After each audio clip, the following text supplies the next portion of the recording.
Judul, judi online. Pembahasan yang akan tidak ada habisnya ketika kita membicarakan hal tersebut. Karena apa? Ya memang judi online sampai sekarang masih menjamur dan rasa-rasanya sulit untuk diberantas. Beberapa pakar narasumber diundang untuk menyampaikan pandangannya mengenai kenapa judul sulit diberantas. Bandar-bandar judi online-nya ini sekarang yang proaktif. Jadi, misalnya orang udah pernah main judi online atau misalnya kenalan mereka udah pernah main judi online, mereka nanti menghubungi sendiri lewat media sosial.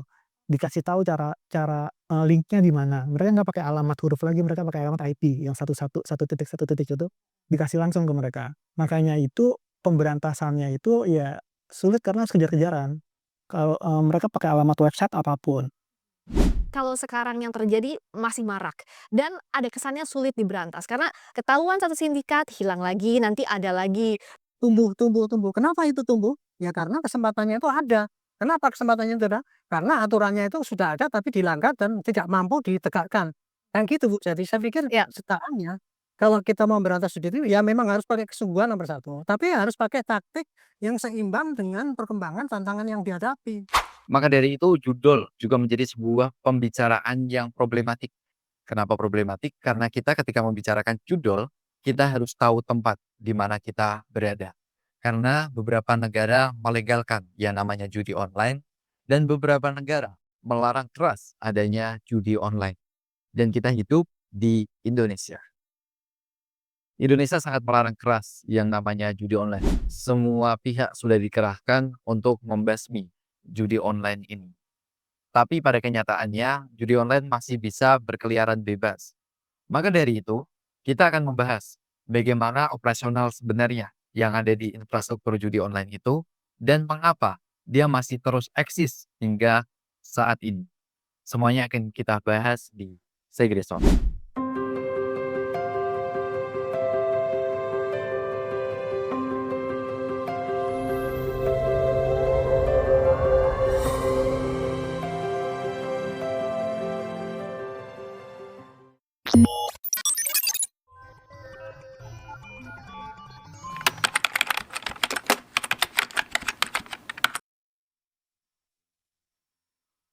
Terdapat satu referensi yang menarik, merupakan penelitian yang dilakukan oleh Haoyang Kundu et al. Atau kawan-kawan dari Tsinghua University dengan judul Casino Royale: A Deep Exploration of Illegal Online Gambling. Dan di penelitian ini terdapat beberapa part pembahasan yang cukup komprehensif, maka dari itu mungkin pembahasan kita pada kali ini akan dibagi menjadi dua part.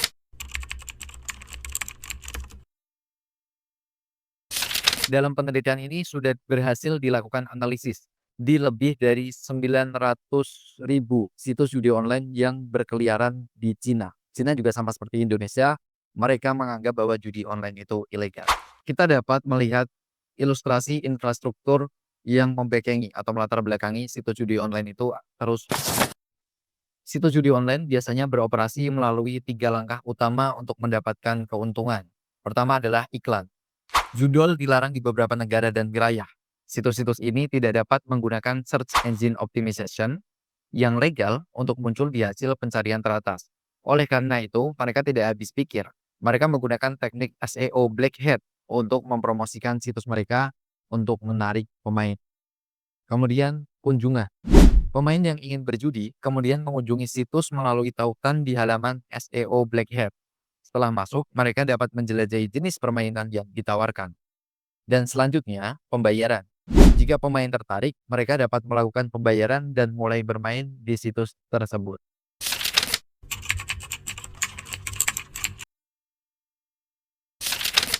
Tadi disinggung mengenai teknik SEO Black Hat.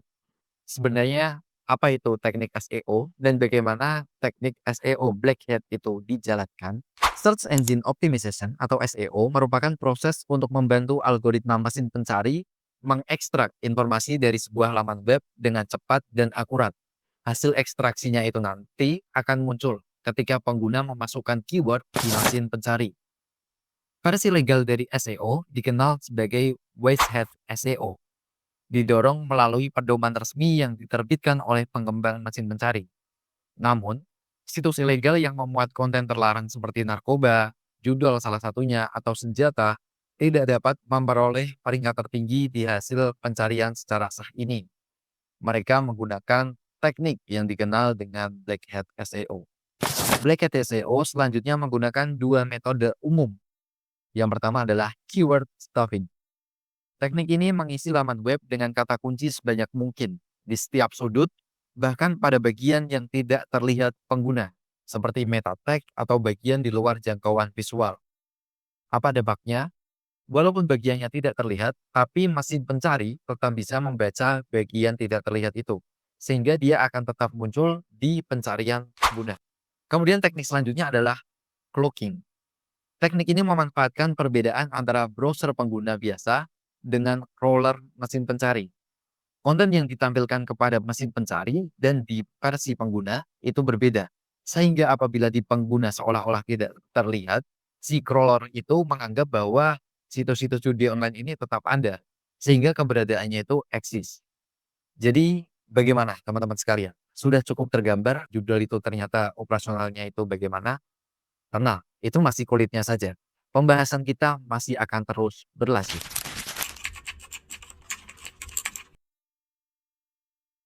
Penelitian ini menggali bagaimana situs judi online itu mendapatkan promosi ke pengguna-pengguna.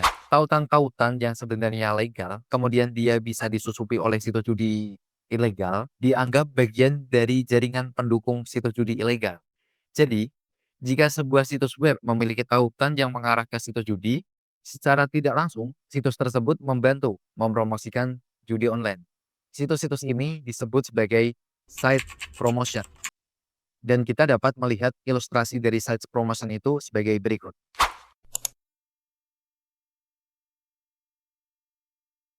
Site promotion ini merupakan bentuk luarnya. Bentuk dalamnya atau infrastrukturnya dapat kita kelupas lebih dalam lagi dengan adanya teknologi-teknologi yang digunakan oleh judol.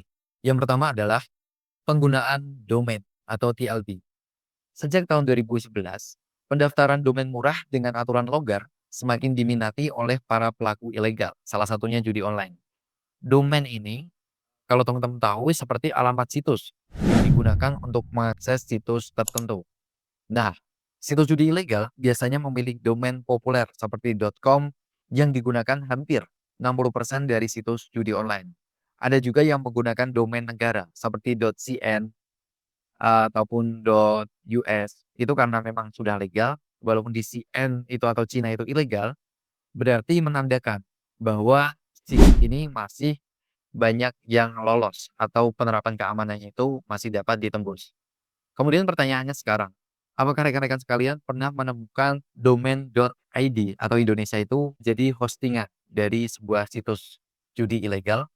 Nah, itu dapat menjadi pertanyaan bahwa pengelolaan atau pengawasan domain di negara kita juga masih dapat ditembus. Kemudian yang kedua adalah penggunaan alamat IP. Ini sudah sering disampaikan oleh beberapa kreator dan juga pakar bahwa situs judi online menggunakan alamat IP yang terus berubah-ubah untuk menghindari pelacakan. Mereka juga menggunakan data DNS untuk melacak alamat-alamat server lama. Jadi ketika beberapa pihak menganggap bahwa IP lama itu sudah tidak digunakan lagi oleh judol, itu justru menjadi suatu kesalahan yang besar. Karena judol itu akan menggunakan alamat IP lama itu ketika alamat IP barunya sudah tercium akan keberadaannya. Jadi siklusnya itu terus berputar dan alamat IP-IP itu dengan jumlah yang banyak itu terus digunakan dengan waktu yang berbeda-beda. Dan faktanya lagi bahwa sebagian besar situs judi ini di-hosting di server yang ada di Amerika Serikat. Di sisi lain kita tahu bahwa Amerika Serikat melegalkan judi online. Sehingga apa? Ya, alamat domain itu di Amerika tidak terfilter, tapi itu nyatanya bisa masuk ke negara-negara seperti Indonesia. Yang ketiga adalah pendaftaran domain. Jadi apa yang dimanfaatkan oleh pemilik situs judi ilegal ini terkait pendaftaran domain, bahwa sebenarnya domain itu bisa dilacak menggunakan WHOIS. WHOIS ini bisa mengetahui siapa pemilik domain itu. Tapi ada beberapa peraturan terbaru yang mengatur mengenai privasi di pemilik domain. Sehingga pengaturan privasi ini dimanfaatkan oleh pemilik situs-situs judi ilegal. Sehingga apa? Sehingga ketika kita berusaha men-tracing domain itu yang memiliki siapa, pemiliknya tidak akan ketahuan Dan itu dimanfaatkan situs judi online ilegal pemiliknya untuk bersembunyi dan tidak dapat di-tracing.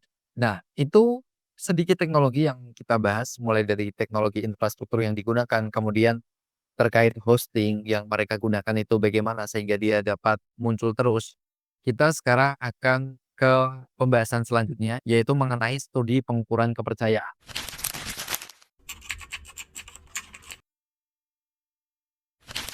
Studi pengukuran kepercayaan ini bagaimana? Yaitu adalah penelitian. Apakah situs judi online itu benar-benar terpercaya?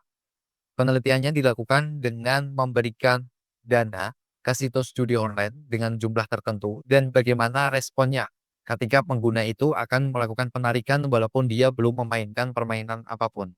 Dan ternyata faktanya adalah ketika penelitian ini dilakukan dengan menyetor uang ke 20 situs perjudian ilegal tanpa memainkan permainan apapun, lalu mencoba menarik uang tersebut segera setelah pembayaran dilakukan, hanya 8 situs yang berhasil memproses penarikan. Sementara itu, 12 situs lainnya mengklaim bahwa proses penarikan akan selesai dalam waktu sekitar 1 minggu. Namun, bahkan setelah 2 bulan pun, uang tersebut tidak pernah diterima. Temuan ini menunjukkan bahwa sebagian besar situs perjudian ilegal tidak dapat dipercaya dan seringkali menghasilkan keuntungan dengan cara menipu pemain. Jadi yang namanya ada istilah rungkat, itu tuh ternyata bukan hanya rungkat setelah kita memainkan judi online, tapi rungkat karena ditipu si pemilik judi online sendiri. Dan ini suatu fenomena yang cukup menarik dibahas, karena ketika orang-orang mengkuar-kuarkan bahwa apakah situs pemerintah ini aman, apakah layanan sistem elektronik suatu organisasi ataupun perusahaan itu aman, mereka begitu skeptis mempertanyakan hal itu. Tapi giliran situs judi online yang jelas-jelas infrastrukturnya kita tidak tahu, siapa pemilik sistemnya juga tidak tahu, bagaimana pengelolaannya kita tidak tahu, justru kita dengan senang hati memberikan dana kita ke situs tersebut. Yah, itu salah satu refleksi. Bukan untuk teman-teman pastinya, karena teman-teman orang yang baik, tapi untuk pecandu-pecandu judol di luar sana. Ya, itu tadi merupakan sedikit bahasan tentang teknologi di judi online. Masih ada pembahasan lagi di part 2 selanjutnya karena pembahasannya begitu panjang dan komprehensif, yaitu tentang bagaimana komputasi awan atau cloud itu juga dimanipulasi oleh pemilik situs judi online dan beberapa teknologi terkait lainnya. Maka dari itu, jangan bosan untuk terus belajar dan jangan bosan untuk terus mengembangkan diri. Tentunya bersama-sama mengembangkan diri di channel Segdesor ini. Jangan lupa subscribe bagi yang belum subscribe, like, share, dan aktifkan loncengnya agar kita tahu kapan ada part 2-nya dari lanjutan video ini. Terakhir dari kami, it's time to progress together with Segdesor.